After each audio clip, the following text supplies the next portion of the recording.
Seemingly humble, salt is one of the most important and widely used flavorings of humanity.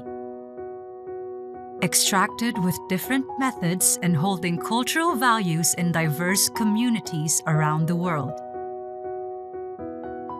Several old salt-making practices still exists in the Philippines.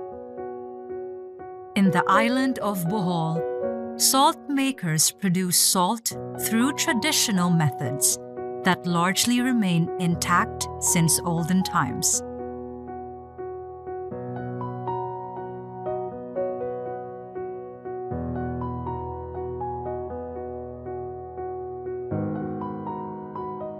Ang Asin Tibuok, usa ni siya ka artisanal sea salt nga widely produced in the Visayas region in the central Philippines.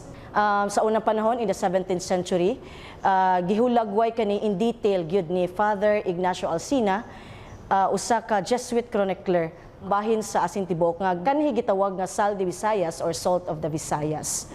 So sa una pod, until in the 20th century, daghang pa mga lugar o mga lungsod nga nag-produce og Asin Tibuok, dili lamang ang ato ang nailhan karon nga Albuquerque. Daghan pa ni sunod sa lungsod sa Albuquerque mao ang lungsod sa Luway, Valencia ug ang Anda. So not until this year 2024 mao na lang ang ato ang lungsod sa Albuquerque, mao lang gid ni karon ang nag-produce og Asin Tibuok. Usually, ang ato ang location gyud kung asa nato makit-an ang mga mang-asinay nga magluto silang asin, naragi na sila usually sa mga mangrove areas. Tungod kay mao'y duol sa dagat. Dito pod magkuha og mga tubig, no, gikan sa ato ang sea salt. The laborious process of making Asin Tibuok, which takes several days, begins with gathering dry coconut husks, or bunot, from inland and upland areas and transporting them to the salt-making site. Ang uban, kuan lang talaga, baya dire sa abaga lang, balikat ang kuan, pasano na mo. Ang uban, atong balsa, ang uban na may kalabaw, gamitan ng yung karito na biraho ng kalabaw. The husks are collected in soaking enclosures called baril and are allowed to soak in seawater for 3 to 6 months to absorb the salt and other minerals. Hindi kaabot ang tulog ka bulan, ang ilaw matong tumog naman siya, na murang na putos na to sa tubig nga dagat ba. Mo tayo buwaon, tagtaron, ibuan, mauna siya na gibinuad diha.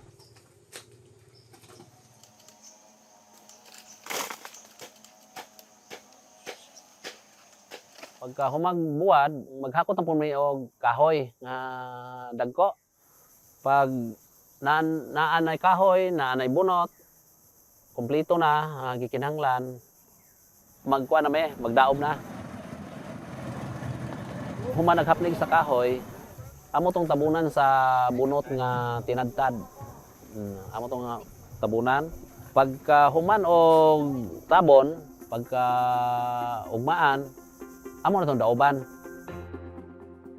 For several days, the salt makers continuously keep the fire burning, piling more coconut husks and sprinkling it with seawater, using the traditional bamboo sprinkler called sagob, or a modern-day watering can. The burning process produces a mound of hard ash and salt mixture called gasang. Salt makers then gather the gasang for the filtering process with the use of the sagsag.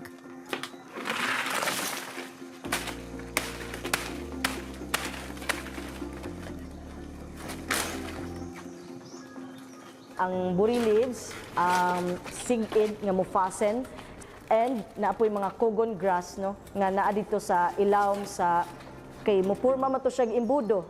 Anya ini sa tumoy ato na cogon grass nga mo to siya mosala sa ato ang brine.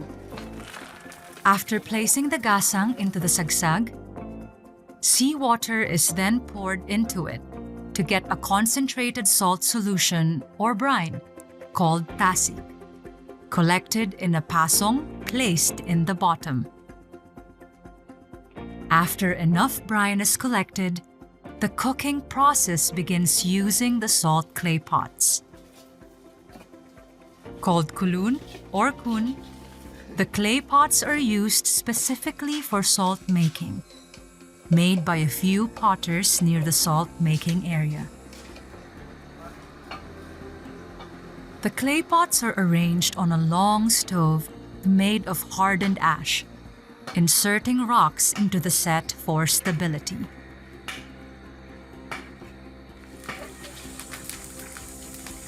The makers fire the stove.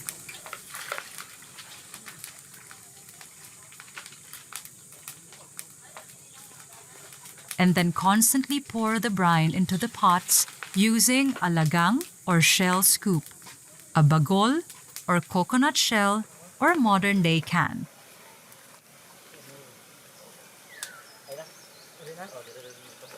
The cooking process continues until the pots are filled with salt.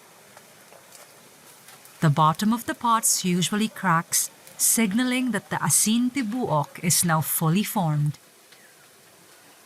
Pag kahuman og luto, pabugnahon na siya.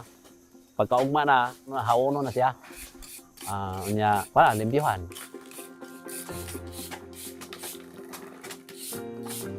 The Asin Tibuok is used to cure meats and fish and also to flavor rice porridge and a variety of dishes such as the traditional halang-halang manok tinunuan. It's considered a heritage. Sa ilang pagluto ni ining nga putahe, gagamitin nila ang Asin Tibuok. You can taste the ocean.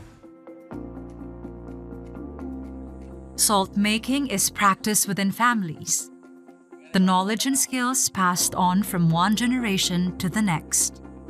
Ako nakakatulong ko kasi gikan sa akong mga katigulangan, sa akong great-grandfather, nga may nagtulungan ako anak sa una para sa kuha.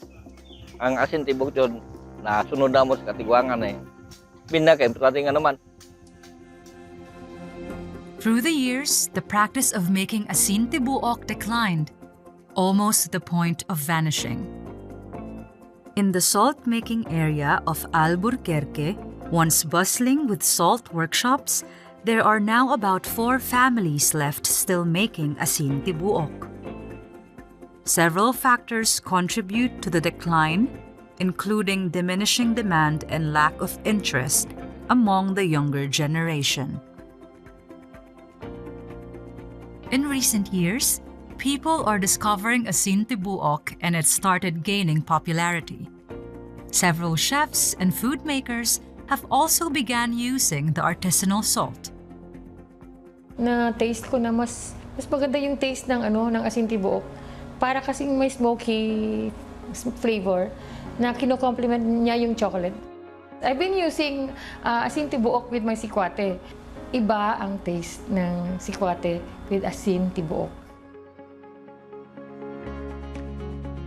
With attention on Asin Tibuok, a sense of community pride crystallizes for this chunk from its culinary heritage. Ang proseso sa paggama ng Asin Tibuok ni-reflect sa dedikasyon, gugma ug pagkamkugihon sa mga Alboranon sa among cultural values and heritage. Formed by a long history, the Asin Tibuok is a distillation of the sea, the sun, and the earth. Harnessed by fire, human hands, and communal traditions to flavor food and life itself.